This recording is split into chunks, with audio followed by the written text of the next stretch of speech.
됐는가요?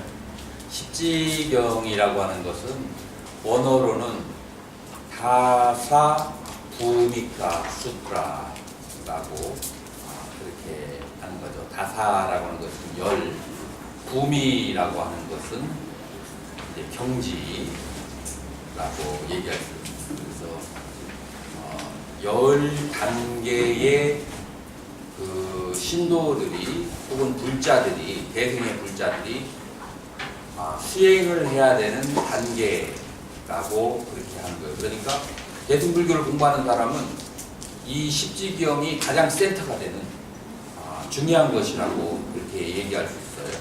초기 불교를 공부하는 사람이 수다원 향과 사다함 향과 아나함 향과 아라한 향가라고 하는 사양사과라고 하는 8단계의 성인의 단계가 있다라고 한다면 대승에는 이 10단계의 성인의 단계가 있다라고 그렇게 얘기가 할 수 있어요.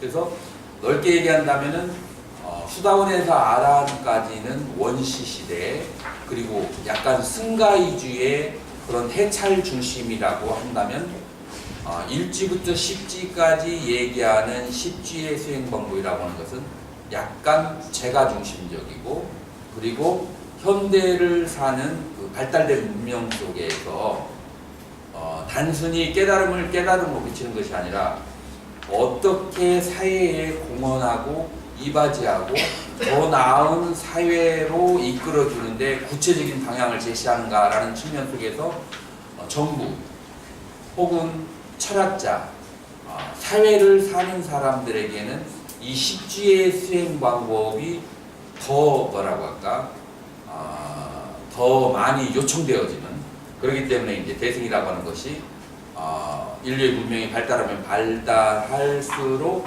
점점 더 대승 쪽에 관심을 많이 가지게 되었던 그런 역사적인 그런 것이 있었다라고 볼 수가 있어요.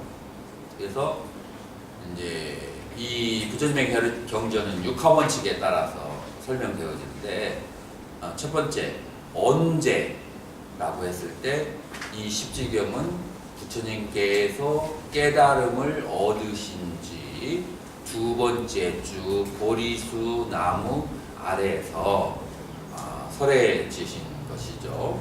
어디에서 이 경을 설했는가 하냐면은 욕계의 육천 가운데에서 타화자재천이라고 하는 그런 하늘이 있는데, 이 타화자재천은 어떤 뜻을 가지고 있냐면은 다른 사람이 지어놓은 복을 자기가 누릴 수 있는 그런 신통력을 가지고 있어. 내가 복을 안 줘도 남들이 지은 복을 내가 생각을 하고 있으면 그 복을 자기 것으로 수용할 수 있는, 그래서 타화자재천이다 라고 얘기하는 것을, 그 정도 되려면은 자타가 불이인 것을 어느 정도 알아야 그런 걸 경험할 수가 있게 되겠죠. 그래서 어디에서요? 타화자재천. 그 다음에 거기에 주인이 누구죠? 타화자재천의 주인이 바샤 바르틴이라고 하는 사람이, 그 천신이 바로 이 궁의 타화자재천의 주인이 되는 것이에요. 거기에 그러면은 대중은 어떤 대중인가 라고 했을 때, 지금 여기에서는 부처님께서 깨달은 지 2주밖에 되지 않았으니까 일반 그 제자들이 있을까요? 없을까요? 일반 제자들은 아직 그 인간들에게 법문을 하시기 이전에요. 자, 그런데 그럼 대중이 누가 있을까요? 거기에 그 모여있는 그 대중들은 보살들이에요. 보살들인데 어떤 보살이냐면은 일생보처라고 하는 보살이에요. 일생보처는 뭐냐면은 한 생만 더 태어나면은 부처가 되어지는, 마지막 그 생을, 이 생을 마지막 보살로 사는, 수행하고 닦아야 될 것을 다 닦고 다음 생에는 부처가 될 것을 기약하는 그런 보살들을 일생부처라고, 보처라고 그렇게 해요. 일생보처, 보살들, 수많은 헤아릴 수 없는 일생부처의 그런 보살들이 그런 대중이다라고 그렇게 얘기할 수가 있어요. 자, 그래서 그 유명한 경전에 나오는 모든 보살님들은 이름이 다 나오게 되는데, 그 중에 상수, 우두머리가 누군지 궁금할 수밖에 없어요. 그럼 보살님들이 그렇게 많은데 누구를 제일 선두로 하는가라고 했을 때 와즈라, 가르바, 금강장 보살을 그 보살 중에서 제일 상수로 그렇게 하고 있어요. 그리고 어떻게 해서 이 법문이 설해지게 되느냐, 누구에 의해서 설해지게 되는가, 누구에 의해서 이 법문이 설해졌을까요? 한번 추측 한번. 누가 그 감이 좋아요? 누구에 의해서 이 법문이 설해졌을까요? 석가모니 부처님에 의해서? No. 그러면 역사적 사실과 이배가 되잖아요. 이 법문을 설한 것은 누구냐 하면은, 자, 금강장 보살이 대지의 광명산매라는 산매에 들어 있었어요. 자, 그 산매에 들으니까 똑같은 이름을 가진 금강장 부처님이 시방의 그 세계에서 다 나타나시게 되었어요. 그래서 시방에 계신 모든 부처님들이 이 금강장 보살에게 칭찬을 그렇게 하게 되죠. 이제 칭찬을 하게 되면서 금강장 보살의 정수리를 만져 주게 되죠. 그래서 부처님들의 가피를 입고 금강장 보살이 산매에서 일어나왔어요. 그죠? 산매에서 그렇게 나왔어요. 그래서 이때 금강장 보살님이 생각하기를, 과거의 부처님들이 부처가 되려면은 이 십지의 경지를 수다원 나라원 다 거치고 십지의 수행을 다 해야만이 부처가 되는 것인데, 이 십지의 경지라고 하는 것이 무엇이냐 하면은, 첫 번째 뿌라무디따 환희지, 두 번째는 때를 여인다 아말라 이구지, 세 번째는 뿌라바까라, 인도에는 태양이 뜨는 그 위치에 따라서 5개의 이름이 있어요. 근데 태양이 처음에 딱 뜰 때 우리나라에서는 여명이라고 하죠. 그 여명이라고 하는 것을 뿌라바까라라고 하는데, 그 여명의 지, 발광지라고 한문에서는 번역이 되어 있어요. 빛을 발한다, 발광지라고 하는데, 실제적으로 원어의 의미는 여명이에요. 여명의 지. 네 번째로는 염해지, 다섯 번째 난승지, 여섯 번째 현전지, 일곱 번째 원행지, 여덟 번째 부동지, 아홉 번째 선해지, 열 번째는 법운지라고 하는 이 10개의 단계를 거쳐서 부처가 되어 가는 것인데, 이 모든 부처님들은 다 이런 경지를 지나서 이런 이제 경지를 가는 것이다라고, 이제 그렇게 여러 이제 보살들한테 금강장 보살이 이름만 그렇게 십지에 대해서 얘기를 했어요. 이제 그렇게 이름을 하고 얘기하고서는 금강장 보살이 가만히 앉아 있으니까, 이름만 얘기하고 안에 있는 내용을 얘기하지 않으면 여러분들 무슨 생각이 들어요? 안에 있는 내용이 궁금하겠잖아요. 그러니까 그 중에 앉아 있는 보살님 중에 한 분인 비묵디 찬드라, 해탈월 보살이라고, 찬드라가 달이거든요. 해탈월이라고 하는 그런 보살님께서 금강장 보살에게 청하는 거예요.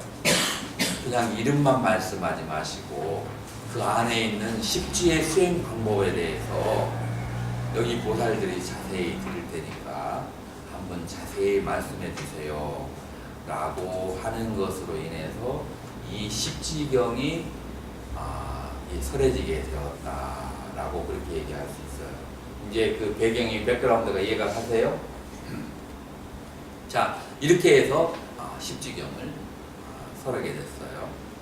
자, 그런데 이제 이 십지경을 설해달라고 해서 누가 이 경전을 지금 설하는 거예요? 지금 누구라고 했죠? 금강장 보살이, 금강장 보살이 누구냐면은 와지라 가르바. 와지라는 뭐였냐면은 벼락 천둥이라는 뜻이에요. 이 벼락 천둥이라고 하는 것은 왜 이 와지라 가르바 하면은 어디 떠오르는 또 다른 경전 이름 나는 생각나는 거 없어요? 금강경의 이름이 산스크리트로 뭐냐면은 바지라 체디카예요. 뭐 체디카 하면은 체다 치즈, 자르다 그런 이제. 그래서 뭐냐면은 바지라 벼락으로서 모든 번뇌를 다 잘라버리는. 여기서는 바지라 이제 가르바. 그래서 이제 그 지혜가 완성된 것을 이 벼락에 비유를 해서 벼락에 한번 치면 모든 것을 다 그냥 다 부셔버리는 것처럼 이제 그렇게 해서 이제 금강장 보살이 그렇게 이제 설하는 거예요.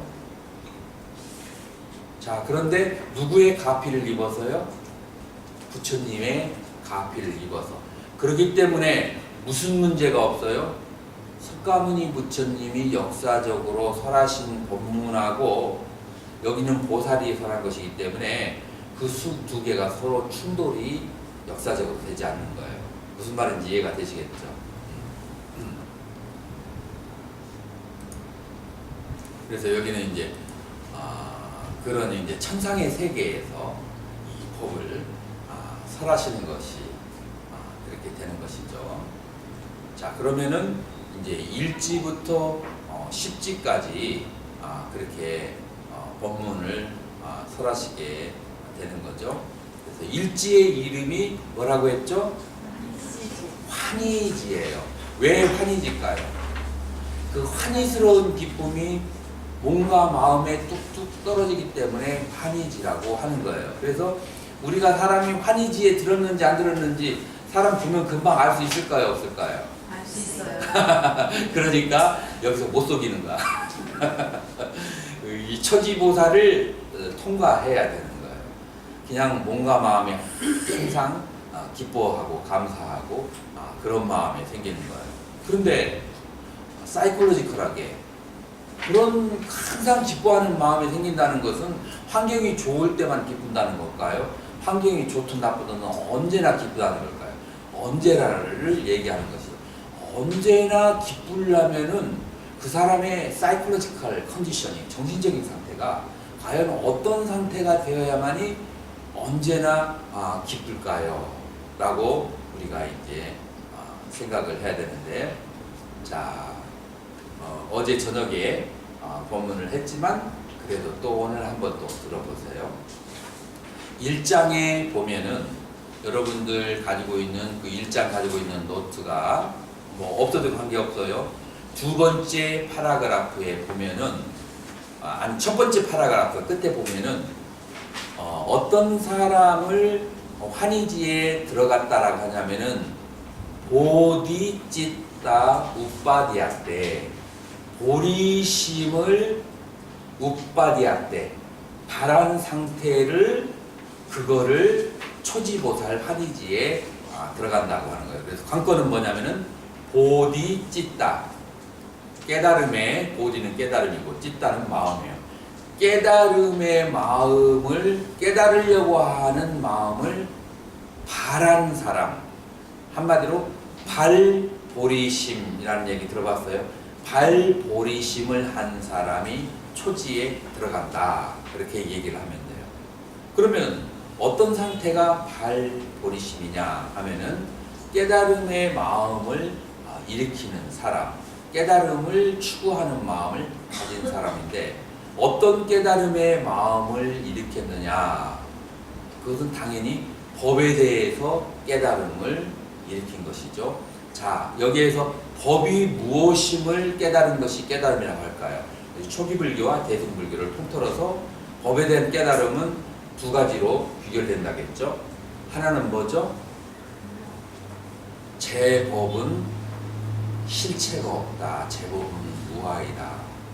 혹은 그것을 후기에 와서는 공이라고 얘기해요.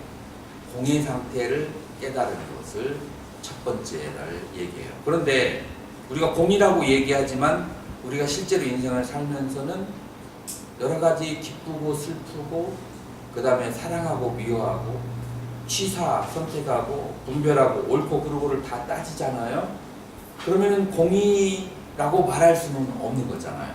그럼 공이라고 하는 것은 이 모든 것을 다 아무것도 경험하지 않아야 공이라고 해야 될까요? 아니면 이 모든 것을 다 경험하면서 이원적인 요소를 다 경험하면서 공이라고 얘기할 수 있을까요? 자, 이 부분은 이 이원적인 요소는 무엇에 의해서 설명이 돼요? 연기에 의해서, 인연에 의해서 시작돼요. 근데 여러분들 연기의 시작이 뭐죠? 연기의 시작이 뭐예요? 무명이라는 것은 다시 말로 마약, 환영이라는 거예요. 그래서 우리가 그렇게 믿습니다 하기 때문에 it seems appear to be 나에게 그렇게 느껴지는 거야. 저 사람은 나쁜 사람처럼 느껴지고 it seems appear to be 나에게 좋은 사람으로 느껴지는 것이지 그 상황에서도 실제로 그 사람이 나에게 나쁘게 느껴진다고 해서 그 사람이 나쁘다는 법이 없고 나에게 좋게 느껴진다고 해서 좋으라는 법은 없어요. 나에게 내 주관적인 그 카테고리 때문에 그렇게 나에게 느껴질 뿐이야. 그러니까 내가 그렇게 느껴진다고 해서 실제라는 것은 아니야. 그런 의미에서 공이에요. 그렇다고 해서 내 느낌을 무시당하면 기분 안 좋아. 나는 분명히 저 사람이 나쁘다고 조심하라고 했는데 뭐 그런 게 어딨어 본래 공인데 라고 얘기하면 무시당하는 것 같아서 기분이 더 나쁘죠. 그래가지고 나쁜 것이 더 생기는 거예요. 자, 여기서 이제 조심을 해야 되는데 실제로는 그것이 본질적으로 공이라고 하지만 남들이 그렇게 느끼는 것은 존중을 또 해줘야 돼요. 그래서 법에 대해 깨달음을 얻는다는 것은 무엇이냐면은 무아와 연기, 공과 연기를 깨닫는다라고 하는 것이에요. 그게 이제 하나이고, 두 번째로 우리가 깨달음을 얻는다는 것은, 보리심을 바란다는 것은 연기에 이치해서 중생들을 바라보면은 중생들이 어떤 상태에 놓여 있는가요? 연기적인 상태에서 공이라는 본질적인 상태 말고 연기에 있는 중생들을 보면 어때요? 패테틱, 굉장히 비참하고 굉장히 어리석고 굉장히 괴로움에 빠져 있고 그 다음에 무명의 굴레에 빠져 있고 탐진치의 삼독에 빠져 있고 바른 길을 가려고 하는데 미륵 속에 빠져 있고 이 모든 것을 다 갖춰져 있는 것이, 이건 어제 한 것이니까 경을 읽지는 않겠어요. 시간이 이제 걸리기 때문에 그냥 요점 정리만 하는 거니까 이거 제가 번역한 것을 집에 가서 읽어보면은 이것을 요약해서 얘기했다라는 것을 여러분들이 아시게 될 거예요. 그러한 모습을 우리는 연기를 통해서 냉정하게 보면은 모든 존재가 그런 서글픈 상황에 빠져 있는 것을 우리는 하나하나 더 알게 돼요. 그래서 나에게 상처를 입히고 나를 힘들게 하고 나를 괴롭히고 한 그 감정은 있지만서도 그 사람들이 그것이 무명 때문에, 어리석음 때문에 그런 것을 우리가 알게 되면 본인도 마찬가지지. 이제 그걸 느끼는 본인도 무명과 어리석음이 있는 거지. 그 양자의 그 무명과 어리석음의 미로에서, 그 감정의 미로에서 헤매는 것을 그렇게 봤을 때 무슨 감정이 발생해요? 무슨 감정? 무슨 감정? 이 법문 어제 들었던 사람. 무슨 감정? 연민심. 연민심이 발생하는 거예요. 그래서 중생을 영지적으로 봤을 때는 연민심이 발생하는 거예요. 그걸 한마디로 이제 말하면은 이제 자비심이라고 이렇게 얘기하죠. 그래서 이 발보리심한다라고 하는 것을 진재라고 하는 본질적인 입장에서 봤을 때는 무아를 보는 것이고, 속재라고 하는 연기적인 입장에서 봤을 때는 연민심이 발생. 그래서 무아와 연민, 무아와 연기를 통한 연민, 이것으로서 우리는 발보리심을 바란다. 그래서 한량없이 모든 중생을 보면은 연민심이 생기고, 그 다음에 그 모든 나에게 허물을 짓는 모든 사람이 전생, 천생으로부터, 금생으로부터, 후에도 천생 동안 나를 괴롭히는 사람일지라도 그 사람의 본질이 공하다라고 하는 것을 봐서 마음이 거기에 붙잡히거나 매달리잖아. 그래서 이 마음은 나에게 잘못하는 사람에게도 웃기지 않아야 되고, 그 다음에 나에게 잘하는 사람에게는 더 조심해야 돼. 이 잘못하는 사람에게 그렇게 집착하기는 쉽지 않은데 잘하는 사람에게 집착하기 쉽거든. 그래서 마음은 마치 황금을 혹은 다이아몬드를 눈에 넣어도 아무리 좋은 거라도 그러면 눈이 상하는 것처럼, 마음은 그 무엇에 집착하면 그때부터 마음의 병이 걸릴 수밖에 없어요. 그래서 마음은 텅텅 비워야 돼. 아무리 좋았던 것도, 아무리 싫었던 것도, 아무리 슬펐던 것도 let it be, let it go, 놓아줘야만 돼요. 그래서 여기 이제 발보리심이라고 하는 것은 두 번째 것이 중요한 건데, 어떤 사람들은 공부를 하면서 무아를 어느 정도 이해하고 체득하면 싹 바스 이거면 끝났어. 무아이니까 나는 조용히 앉아서 참선만 할 거야, 자선을 할 거야, 모든 번거로운 일은 다 스탑 시켜버릴 거야 라고 생각할 수 있는데, 이러면은 보살의 수행이라고, 보살이라고 제대로 무아를 봤다라고 대승에서는 말하지 않는 거야. 만약에 무아를 봤다면은 중생들의 모든 상태의 그 어려운 그 괴로움을 다 볼 수 있어야 되고, 그 다음에 그런 사람들에게 대해서 그 다음에 뭐가 발생해야 돼요? 연민이 발생해야 되고, 연민 때문에 그 다음에 대승불교에서 가장 중요한 무엇이 나와야 돼요? 대승에 있어서 가장 중요한 개념 중에 하나가 뭐냐면은 서원. 서원이 생겨야 돼요. 서원이. 그러니까 욕심하고 서원하고 차이점이 비슷해요. 여기서 이제 서원이라고 하는 것은 뭐냐면은 이 지구가 끝이 없고 삼천 대천 세계가 끝이 없고 과거로 무량한 세월부터 미래의 무량한 세월까지 수많은 중생이 있지만 그 많은 중생을 다 내가 도와주리라 라고 하는 서원이 발생하게 되는 거예요. 자, 그런데 내가 오늘 낮에도 얘기했지만, 아유, 우리 같은 사람이 어떻게 그 수많은 그 중생들을 다 도와줘요 라고, 그건 좀 이상적이다라고 생각할지 모르는데, 나도 그것이 오랜 세월 걸렸어요. 솔직하게 말하면 이해가 안 돼서. 근데 내가 어느 날 깨달은 것이 뭐냐면은, 그 많은 중생을 다 도와주겠다고 하는 것은 내 생각이라고 하는 매개체를 통해서 일어나는 거야. 다시 말해서 내 생각을 다 그렇게 제도를 해야 돼. 내가 내 생각을 하고 있는 그 모든 상태를 다 제도해야 된다는 이제 그런 의미를 이제 그렇게 포에틱하게 이렇게 표현한 거라고 그러죠. 그래서 내 생각 속에 있는 모든 중생들을 다 도와주고 다 제도를 그렇게 해야만 된다. 그런데 이것이 굉장히 비현실적인 것이다 라고 하는 얘기를 내가 누군가에게 들은 적이 있어요. 그 사람에게 내가 뭐라고 얘기를 했느냐면은, 이 세상이 세월이 발달할수록 우울증에 걸리기가 쉬운 세대예요. 세월이 발달하고 잘 살면 잘 살수록 우울증에 걸리기가 참 쉬워요. 이 세상에 행복이라는 것은 존재하는가? 라고 봤을 때 행복은 본래 존재하지 않아요. 공해요. 행복이라고 하는 것은.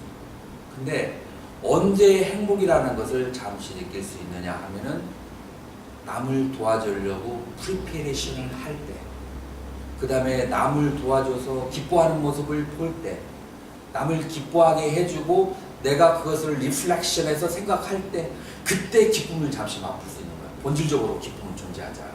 그래서 굉장히 비현실적이고 이상적인 것 같지만 너무나도 현실적인 거예요.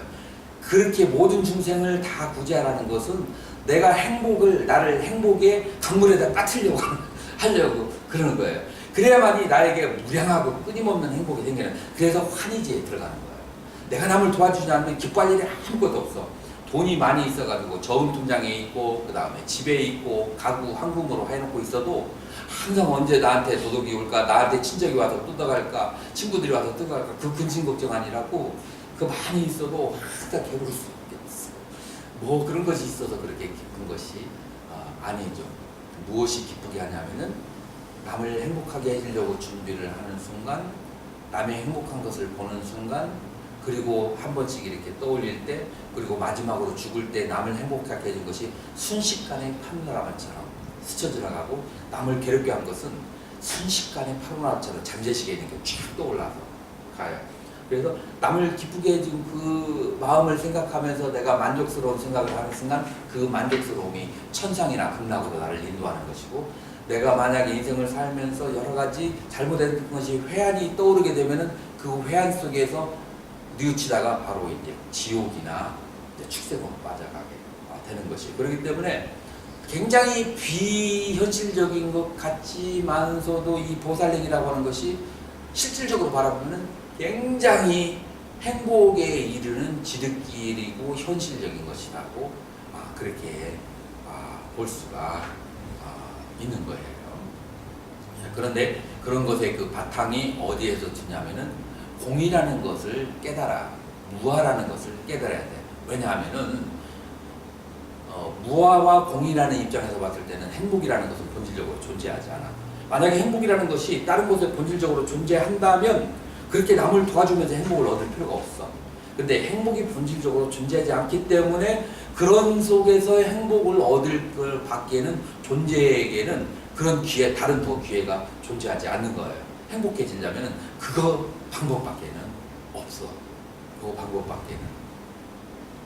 이제 그런 이제 예외적으로 완전한 산매에 들어서 해탈에 이르게 되는 그런 행복이라는 것은 존재하지만 21세기라고 하는 사회와 시대는 그런 성자를 별로 요구하지 않아. 혼자서 숲속에 들어가가지고 인간 세계하고 인연을 끊어버리고 혼자서의 행복을 얻어버린 그런 성자가 있어도 그건 그 사람의 일이지 우리 중생에게 아무런 연관이 없는 거야. 그래서 그분에게는 행복한 일일지 모르지만 중생들에게 있어서 별로 이득이 되지 않으니까 그렇게 저기 하지 않는 거야. 지금 현재 시대에서 원하는 것은 그런 경지에 들어있으면서 그런 것을 중생들에게 같이 나눠주는 그런 성자, 경지가 조금 낮아도 그런 성자, 그런 사람들이 더 절실하게 필요하고 요구되어지는 그런 시대가 오는 거죠. 그래서 이제 이 시대가 발달될수록 그런 이제 대승의 보살이 더 요구되고 요청되어지고 하면서 기원후 1세기가 되면서 이런 이제 보살 사상, 십지경이라고 하는 것이 전면적으로 이제 등장하게 된 것이다라고 그렇게 이제 여러분들은 생각해야 돼요. 그래서 이 십지라고 하는 수행 단계 속에서 초기 경전에서 얘기하는 모든 수행 방법이 골고루 잘 다 섞여 있어요. 골고루 잘 다 섞여 있는데 거기에 플러스가 이 공이라는 것에 대한 해석 속에서 무아와 연기를 통한 연민심이 반드시 들어가는 거, 여기에서 약간 차이가, 발버리심에 대한 해석에서 약간 차이가 있는 것이고, 두 번째, 서원을 모든 중생을 다 도와주겠다라고 하는 서원을 일으키고, 모든 부처님의 법을 다 깨닫겠다라고 하는 서원을 일으키고, 세 번째, 모든 부처님이 가지고 있는 10가지의 힘과 18가지의 공통스럽지 않은 18불공변을 다 얻고 싶다라고 하는 이 큰 세 가지 서원을 바라는 것이 다른 거예요. 그러면은 부처님이 가지고 있는 이 모든 능력을 왜 얻기를 원한다고 했어요? 어제?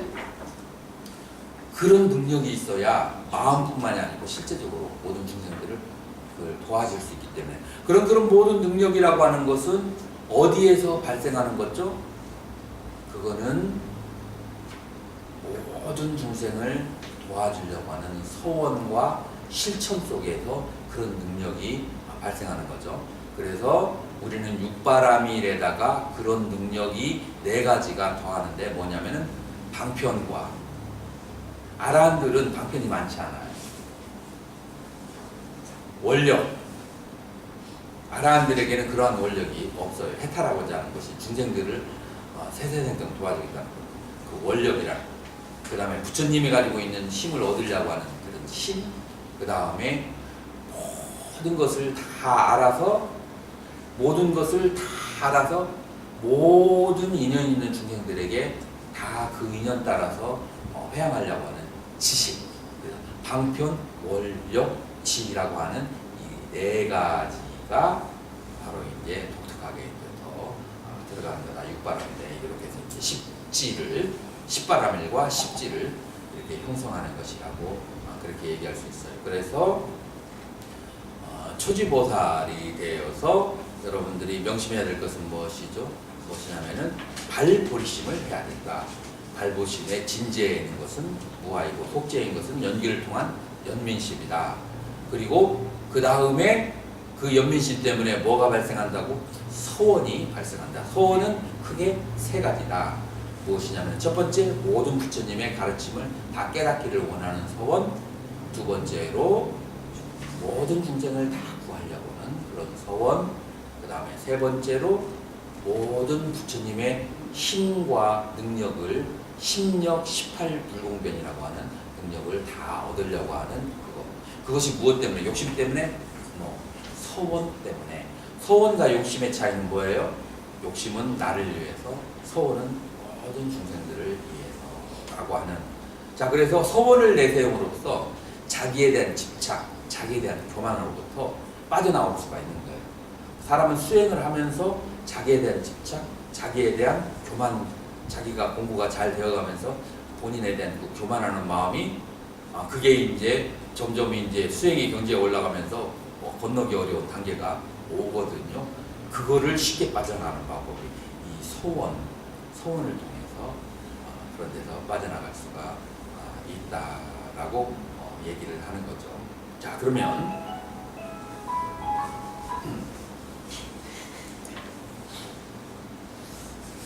그러면은 이제 우리가 가장 이제 중요한 거, 무아와 공이라고 하는 것을 이제 설명을 지금까지 자세히 하지 않았어요. 왜냐하면은 이거는 여러분들의 그 마음이 굉장히 깊숙한 상태에 들어가야 그래야만 이게 수용을 할 수 있기 때문에. 어떻게 여러분들 마음의 준비가 되셨나요? 아니면은 하루 더 숙성할 시간을 줘서 내일로 갈까요? 대답해 보세요.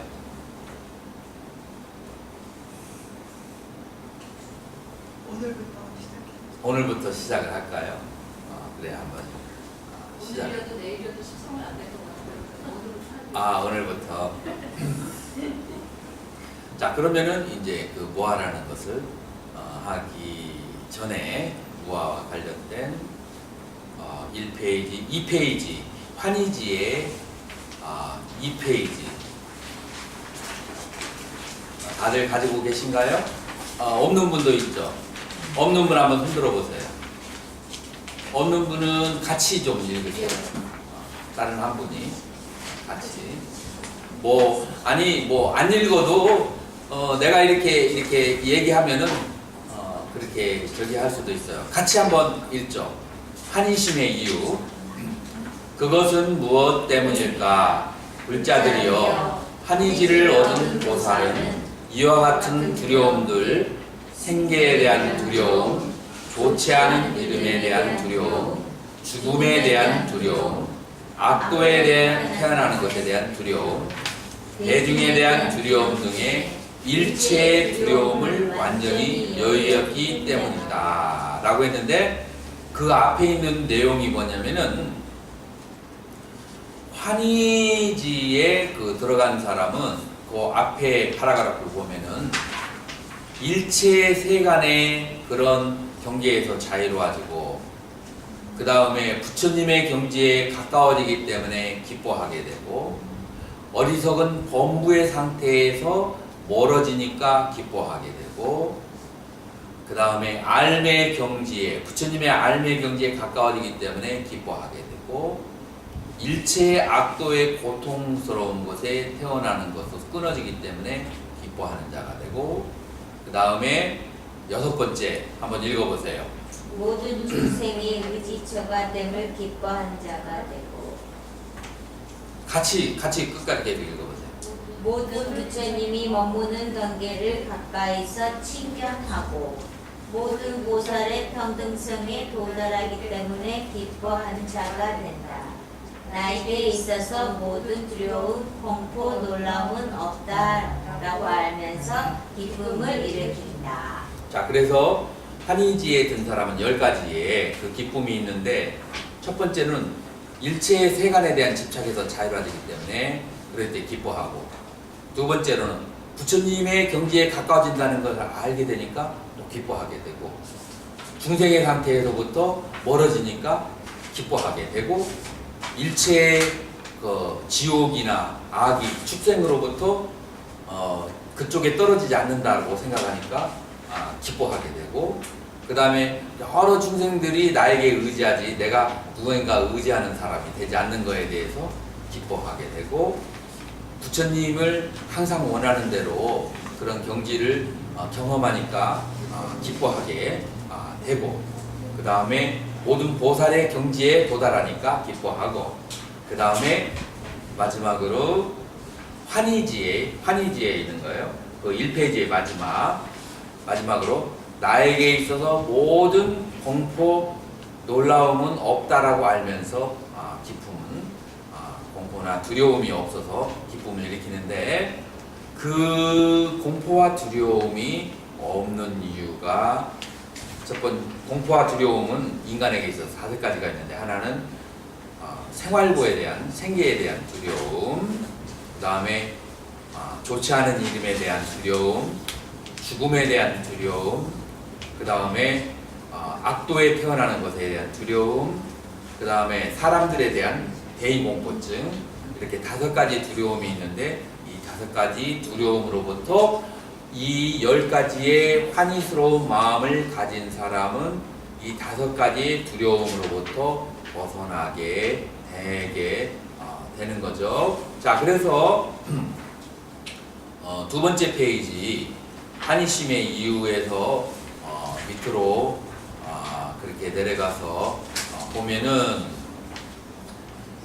환희지에 든 세 번째 줄 마지막에 환희지에 든 보살이 이와 같이 일체의 두려움으로부터 벗어난 이유는, 자, 같이 읽으세요. 자아에 대한 개념으로부터 벗어나서 자아에 대한 애착이 사라졌기 때문이다. 무엇을 증증감하기 어찌 소유물에 대한 애착이 있게 되는가. 그러므로 그에게는 세계에 대한 두려움이 없는 것이다.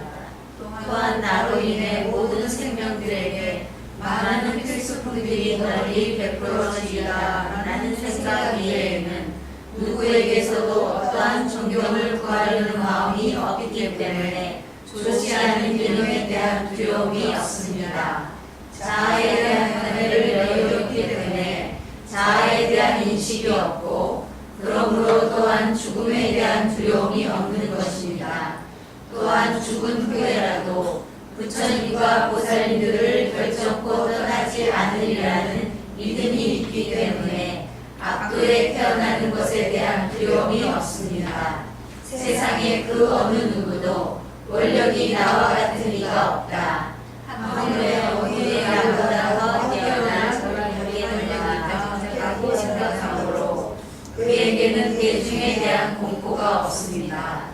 이와 같이 환희지에 든 보살에게는 털이 곤두서는 등의 일체의 두려움, 공포, 놀라움 등이 사라지는 것입니다. 자, 그래서 환희지에 든 사람에게는 아까 얘기했던 10가지 기쁨이 있고, 그 다음에 5가지 두려움이 없어지게 되는데, 그 5가지 두려움이 자기의 그 생활고에 대한 두려움, 그 다음에 레퓨테이션, 그 평판에 대한 두려움, 그다음에 죽음에 대한 두려움, 악도에 태어난 것에 대한 두려움, 그 다음에 대의공포증, 이 5가지의 두려움으로부터 벗어나는데, 첫 번째 생활 필수품, 생계에 대한 두려움으로부터 벗어나는 이유는 그것은 무엇 때냐면은 자아에 대한 개념으로부터 벗어나기 때문에 그런 것으로부터 벗어나다. 그래서 여기서 다시 무아라고 하는 것이 다시 등장하는 거예요. 이 모든 두려움으로부터 벗어나는 첫 번째 단추가 먼저 무아인 거예요. 그래서 여러분들이 무아라고 하는 것을 이치적으로는 이해했지만 삶 속에서는 그것이 실행되지 않은 상태가 있죠. 그죠? 무아라는 것을 그것을 이무해라고 해요. 이치적으로 걸림이 없다라고 해요.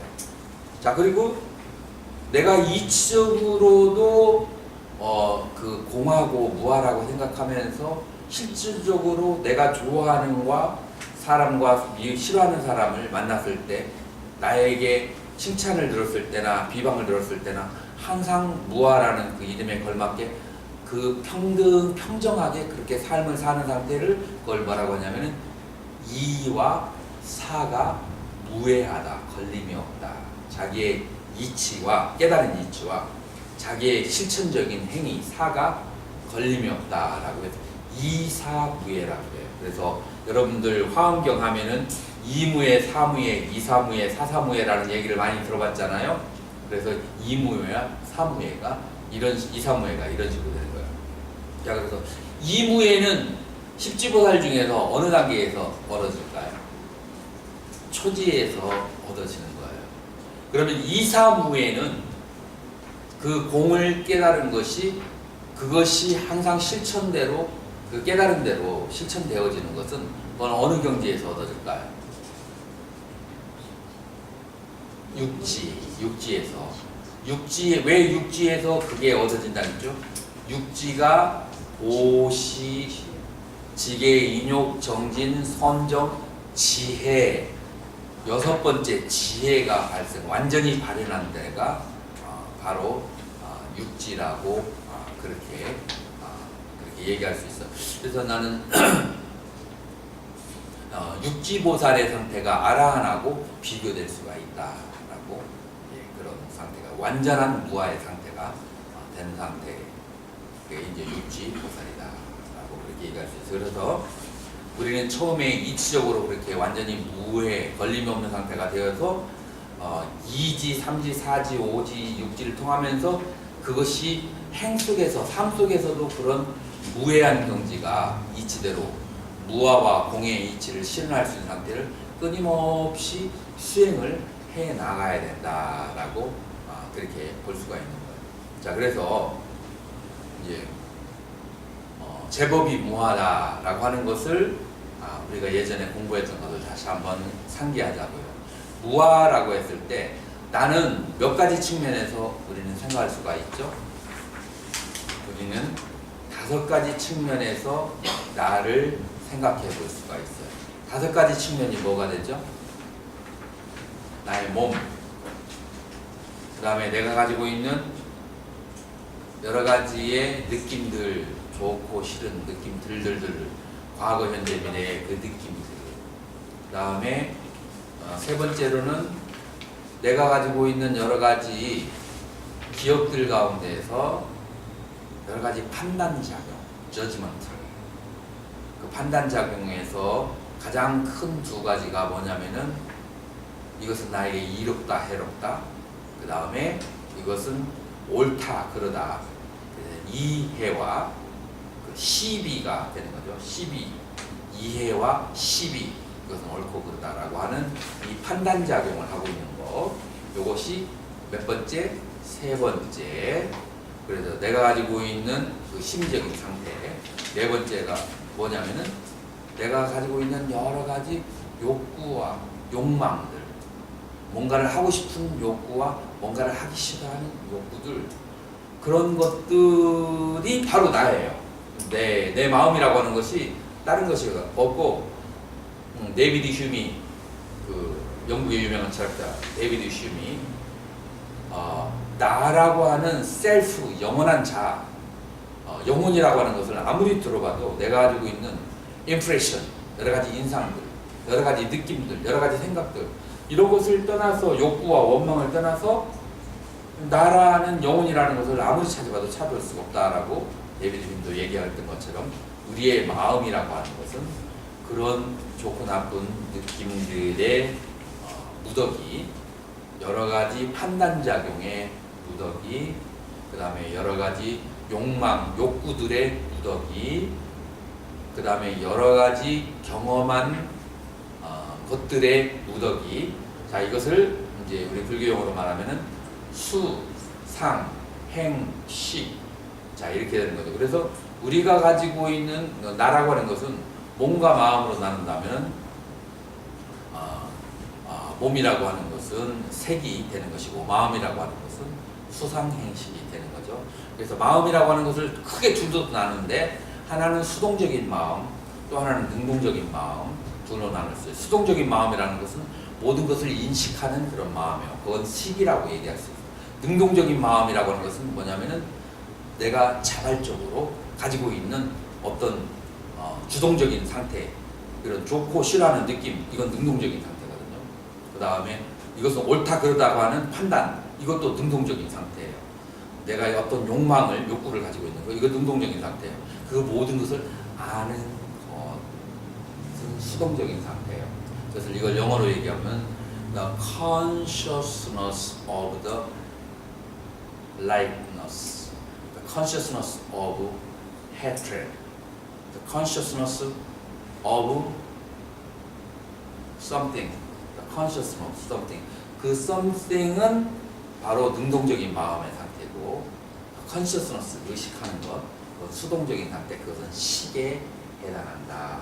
그래서 이렇게 우리는 마음인, 나의 마음이라고 하는 것을 수동적인 상태, 능동적인 상태로 나누고, 수동적인 상태는 식이라고 하고 능동적인 상태는 수상행이라고 이렇게 얘기할 수 있죠. 그래서 나의 몸, 지수화풍 4대, 능동적인 상태, 수상행, 수동적인 상태, 식, 이것을 떠나서 나라고 하는 것을 얘기할 수가 없다라고 우리는 할 수가 있는 거예요. 자, 그런데 이 나라고 하는 것이 먼저 가장 알기 쉽게 나라고 내가 얘기할 수 있는 것은 내 몸이 있으니까 나라고 얘기할 수가 있는 거예요. 그죠? 내 몸이라고 하는 것은 나하고 아무리 쌍둥이를 태어났어도 완전히 똑같은 몸은 성장하고 나면은 존재하지 않아요. 키가 다르든지 아니면은 안에 있는 머리털이나 어떤 털이라든지 같은 쌍둥이라도 뭐가 다르긴 다르게 되는 거죠. 몸의 그런 상태가. 자, 그러면은 이 몸이라고 하는 것은 무엇으로 이루어졌죠? 지수화풍 4대로 이루어진 것이잖아요. 지수화풍 4대라고 하는 것을 다른 말로 말하면은 밭에 있는 배추와 무와 파와 양파와 열무, 무 이런 것들, 그 다음에 바다에 있는 여러 가지의 생선들, 하늘을 날고 있는 모든 여러 가지 새들, 그 다음에 땅 위를 걷고 있는 모든 짐승들, 그거를 하나씩 이렇게 잡아가지고 그라인드에다 갈아가지고 여기다가 이렇게 살을 붙여놓은 것이 그것이 나라는 말이에요. 그래서 내 몸이라고 하는 것은 이런 것을 떠나서 만약에 이런 것들을 만약에 먹어주지 않는다면 내 몸은 어떻게 돼요? 시들어지다가 사라지게 되는 거예요. 내 몸이라고 하는 것들은 그런 것들로 이루어진 것이 내 몸이에요. 그래서 사실은 내 몸이라고 하지만 내 몸이라고 하는 것은 바깥에 있는 지수, 화풍으로 이루어진 여러 물질들을 내가 컬렉션을 한 상태예요. 그렇게 모아놓은 그런 상태죠. 다시 말해서 지수, 화풍은 나라고 할 수 있을까요? 없을까요? 나라고 할 수 있어요? 없어요? 없지요. 나의 것이라고 할 수 있을까요? 없을까요? 나의 것이라고 어떤 사람은 말할 수 있을 거예요. 자신 있게. 그러나 그것은 조금 사람들이 이상하게 생각했죠. 지수화풍 4대를 나의 것이라고 얘기할 수가 없어요. 그런데 내 몸은 나의 것이라고 말할 수 있을까요? 없을까요? 있어요?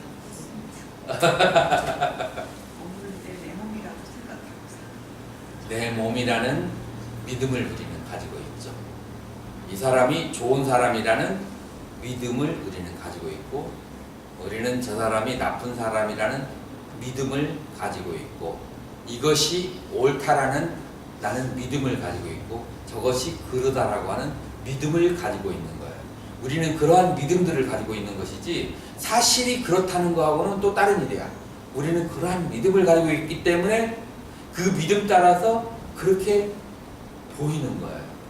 그렇게 분별되어지는 것이고, 그 믿음 때문에. 그래서 믿음이라는 것을 떠나서 우리는, 그래서 서양 철학에서는 I believe that 으로 시작해요. 모든 문장에서. 철학에서는 I believe that it is raining. 그래서 철학적으로 표현하려면은 앞에 I believe that이 들어가야 돼요. 자기가 그렇게 믿는 거야. 근데 다른 사람도 비가 온다라고 느끼는지 안 느끼는지를 한번 객관적으로 검토를 해봐야 돼. 다른 두 사람이 그 비가 온다고 느낄지도 모든 사람들이 다 그걸 느끼는지를 판단해봐야 돼. 왜냐하면 이 세 사람이 집단 체면을 당했을 수도 있습니다. 그래서 철학적으로 말하면 전부 다 빌리브예요. 그런 것들은. 그래서 우리는 그러한 믿음들을 가지고 있어. 어떤 믿음이냐면은 이 지수화풍 4대로 이루어진 바깥에 있는 채소와 무와 소와 돼지의 고기가 나의 몸이다라는 믿음을 우리는 가지고 있어요. 누가 말리겠어요? 본인이 그렇게 믿는다는데 어떻게 말리겠어요? 그렇지만 가만히 분석을 해보면은 이것은 나의 것이라고 말할 수가 없어요. 지금 내가 여러 연기에 따라서 지금 내 몸인 것처럼 느껴지고 내가 잘 소중히 간직하고 다스려야 되는데, 무엇을 위해서? 서원을 실천하는 유텐실로, 그릇으로 잘 갖고야 되는 것이죠. 이 몸이라고 하는 것은. 근데 만약에 서원이 없다면 이 몸이라고 하는 것은 텅 빈 밥통에 가까운 거예요. 서원이 없다면.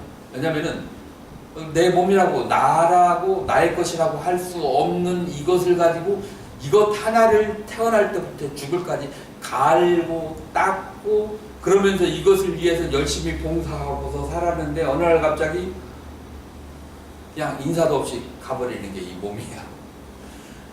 일생을 종놀이하고 살았는데 이것이 아무런 보답도 없이 나에게 악업만 지게 해놓고 수고만 끼쳐놓고 사라지는, 그러니까 원수 중에서도 이보다 더한 원수가 없어. 여러분들, 내가 그 인도 사람에게 한 2만 원을 띄인 적이 있는데 얼마나 내가 막 그냥 보내는지, 뭐냐면은 내가 오기 전에 이거 물건을 사려고 저 갔는데 카드로 이제 긁었어. 그런데 한 5분 정도가 계속 행인이 되는 거야. 그러니까 이제 빨리 가야 되는데 카드 하나 긁는데 5분 정도 있으니까 그걸 캔슬 시키고 그러면 현찰로 냈어요. 나중에 집에 와보니까 현찰도 냈는데 그것까지 결제가 된 거야. 그런데 가서 따져야 되는데 문이 벌써 닫혀 있고 다음날 아침에는 새벽에 공항으로 가야 돼.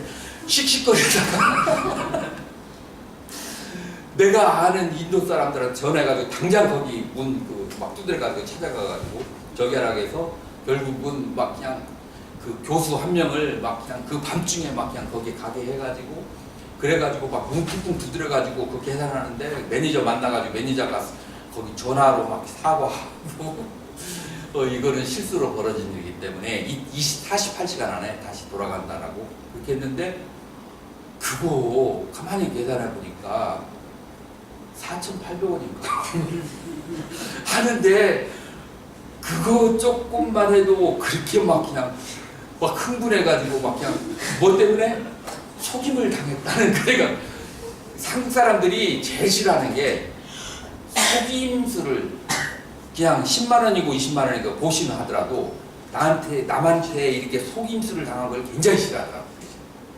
특히 인도에 가가지고 사기당했다 하면은 굉장히 막 그냥 가슴 아프게 생각하더라고요. 그렇게 몇십 년이나 살아놓고 아직까지도 사기를 당한다, 이제 이런 생각도 있고.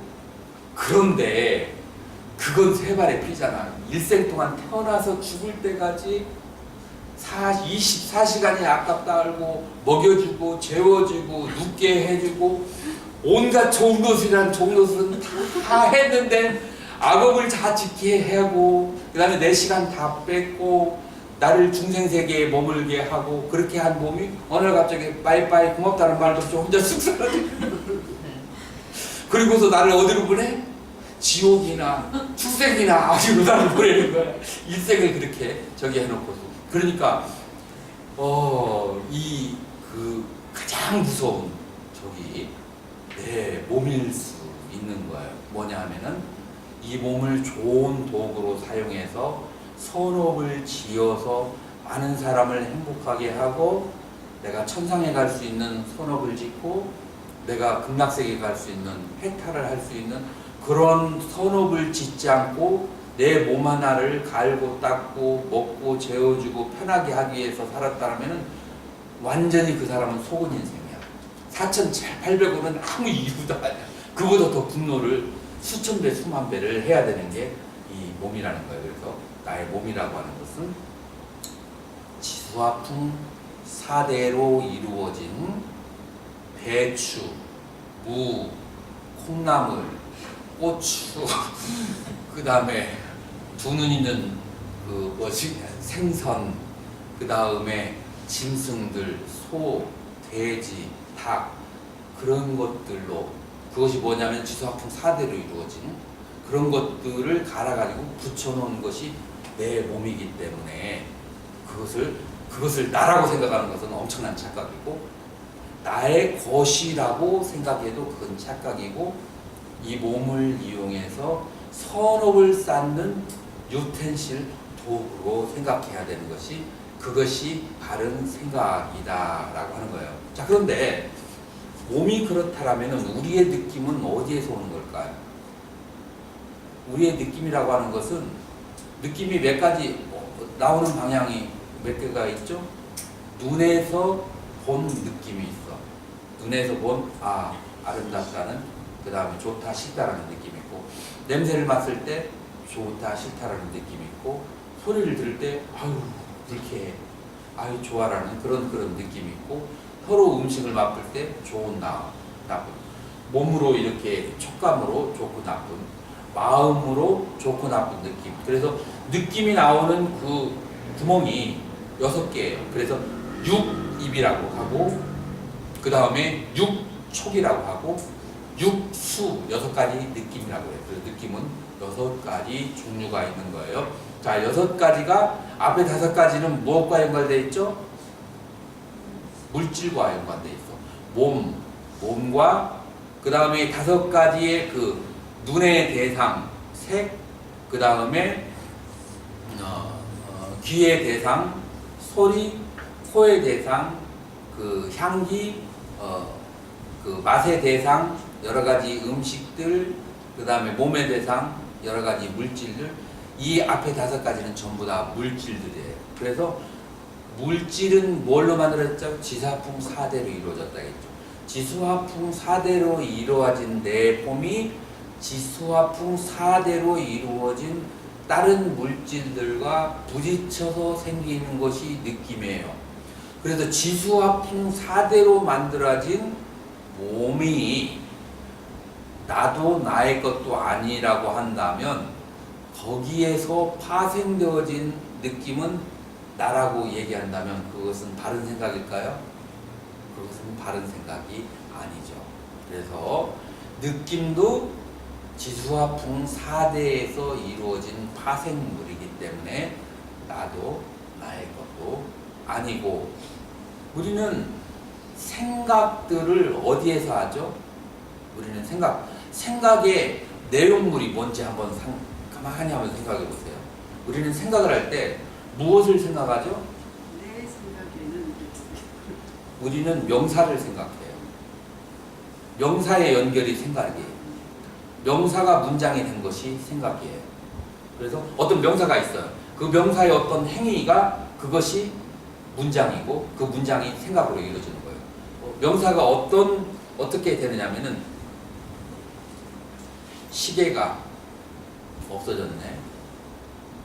오늘 저녁에 호텔에서 먹은 과일, 음식, 국수, 그 다음에 디저트가 맛이 있었네 라고 하는데 주어가 다 뭐냐면은 전부 다 명사들이에요.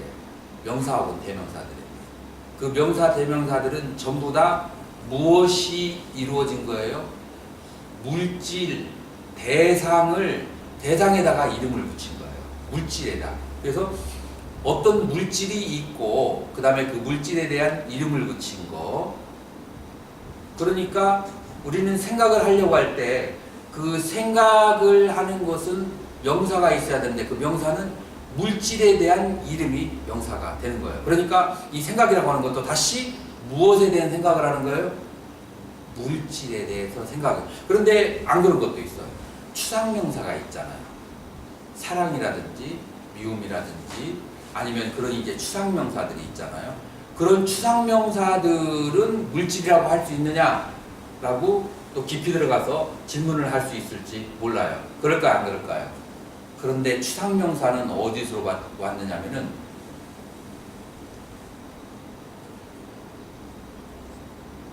추상명사는 물질로부터 파생되어진 것이 추상명사예요. 물질로부터 파생된 갑자기 국어 시간으로 가는 것 같습니다. 자, 이 부분은 나중에 또 뒷자리에서 한번 또 자세하게 얘기를 하더라도 우리가 가지고 있는 주어가 되는 그 모든 것이 명사들인데 그게 바로 이제 물질명사 아니면 추상명사인데 그 추상명사도 물질에 대해서 다시 이름을 붙인 것이 추상명사예요. 그래서 우리가 가지고 있는 그 이름들이라고 하는 것은 전부 다 물질에 대한 이름들이고 그 물질들의 어떤 상태, 그런 상태가 문장이고 그 문장이 바로 생각들이에요. 그래서 생각이라고 하는 것은 전부 다 우리가 5가지 감각기관으로 경험한 그 물질적 대상에 대해서 생각하는 것이 바로 생각이고 그 5가지 감각기관으로 경험하는 물질적 대상은 다시 말해서 지수화풍 4대로 이루어진 물질이고 그 물질이라고 하는 것은 결국은 나도 나의 것도 아니다 라는 것이 돼요. 그래서 우리가 가지고 있는 생각도 그 물질에 대한 생각이기 때문에 나도 나의 것도 아니다. 그리고 무언가를 욕망하는 것은 당연히 뭐겠어요? 누군가 물질에 대한 욕망인 거예요. 물질적인 것에 대한. 그래서 그것도 역시 나도 나의 것도 아니에요. 그래서 색도, 수도, 상도, 행도 몰라서 그렇지 지혜 있게 분별하고 관찰해 보면은 나라고 할 만한 것이 나의 것이라고 할 만한 것이 없어요. 식은 더 말할 것도 없죠. 왜냐하면은 그런 5가지, 6가지 감각기관이 6가지 대상을 부딪혀서 식이 생겨나니까. 그러니까 그 6가지 감각기관은 그 물질적인 것이고 대상도 물질적인 것이고. 그래서 색수상행식이 전부 다 지수화풍 4대로 이루어진 물질이거나 그 다음에 지수화풍 4대로 이루어진 물질에 대해서 파생 명사이거나 아니면 그것들에 대해서 생각한 것들이기 때문에 전부 다 그러한 지수화풍 4대로 이루어진 물질하고 관련이 있고 그것들은 다 통틀어서 한마디로 뭐라고 할 수 있어요? 나도 나의 것도 아니에요. 그래서 그 색, 수, 상, 행, 식이 오온이 자성이 다 공하다는 것을 알기 때문에 모든 고통으로부터 보살은 벗어나느니라. 이게 어디에 있는 얘기죠? 반야심경에 나와 있는 얘기예요. 그래서 이거를 여러분들이 이제 깊이 있게 관찰을 한번 오늘 그 본문을 이제 들으면서 혹은 대화를 하면서 깊이 있게 생각을 한번 하고 나면은 아무리 속상하고 괴로운 것이 있다 할지라도 이렇게 한번 다 관을 하고 나서 지금 내가 괴롭고 속상한 것을 한번 비추어 보면은 그것을 다 놓아버릴 수가 있는 것인 것은 나도 나의 것도 아니다라고 하는 거예요. 자, 그러면은 그런 마음을 가지고 여기에 본다면 이 몸이라고 하는 것은, 이 마음이라고 하는 것은 나도 나의 것이 아닌데, 근데 이것이 살아가는 삶에 대해서, 생계에 대해서 그렇게 두려움을 가질 일이 없죠. 그렇기 때문에 여기에서 뭐라고 얘기하느냐면은 무아를 증득한 보살이 어찌 소유물에 대한 애착이 있겠는가. 그에게는 생계에 대한 두려움이 없는 것입니다. 그리고 무아를 그렇게 증득했기 때문에 더 이상 나를 위해서 살 일이 있을까요? 없을까요? 내가 그렇다고 해서 공부도 않고 아무것도 아무것도 않는 것이 아니에요.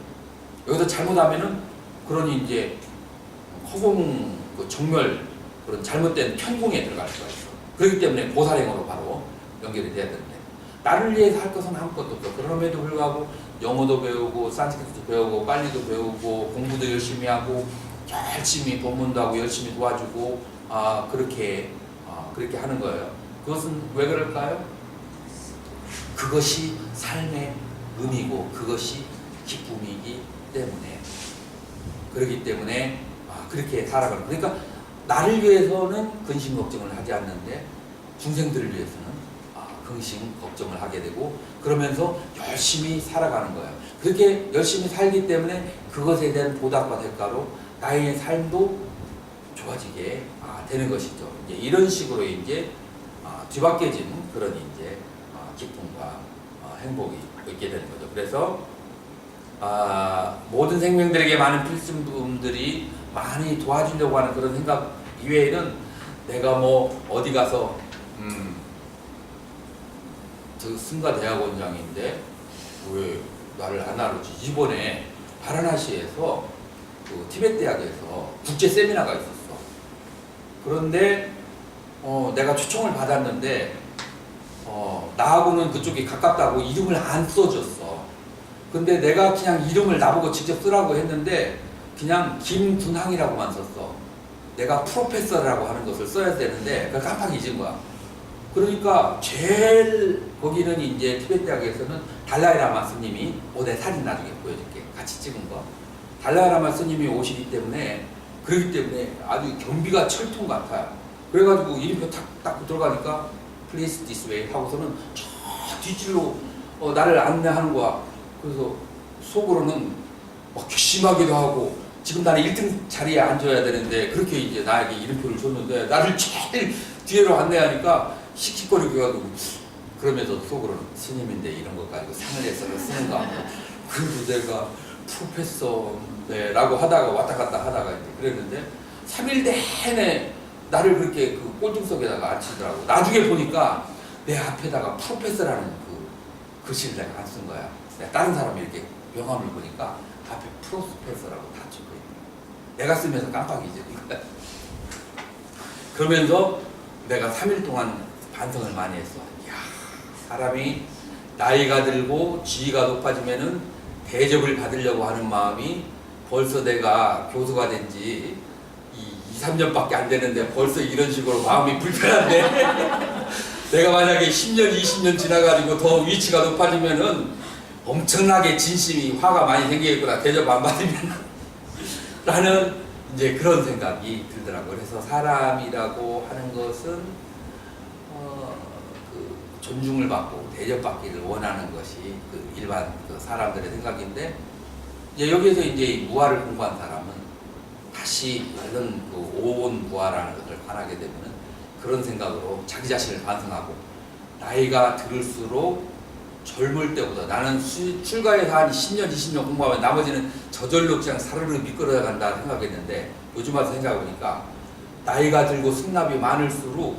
더 상이 생기기 쉽기 때문에, 젊었을 때 만약에 1회 공부를 수행을 했다면 2회 수행을 해야 되고, 나이가 70, 80 넘으면 5배, 만약에 100살이 되면은 10배, 20배로 수행을 해야 되겠더라고.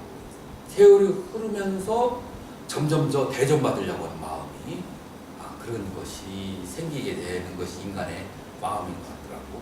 자, 그래서 이 무아에 대한 그런 이제 생각을 그렇게 이제 관하게 되면은 여기에서 뭐라고 얘기하냐면은 어떤 존경을 구하려고 하는 마음이 있는 것이 아니라 모든 중생들을 하나 어떻게 해주면 도와줄까라는 생각밖에 없기 때문에 남에게서 대접을 안 받거나 나쁜 이름을 받아도 전혀 싫은 마음이 없다라고 하는 게 나한테 가슴에 그냥 탁 와닿더라고.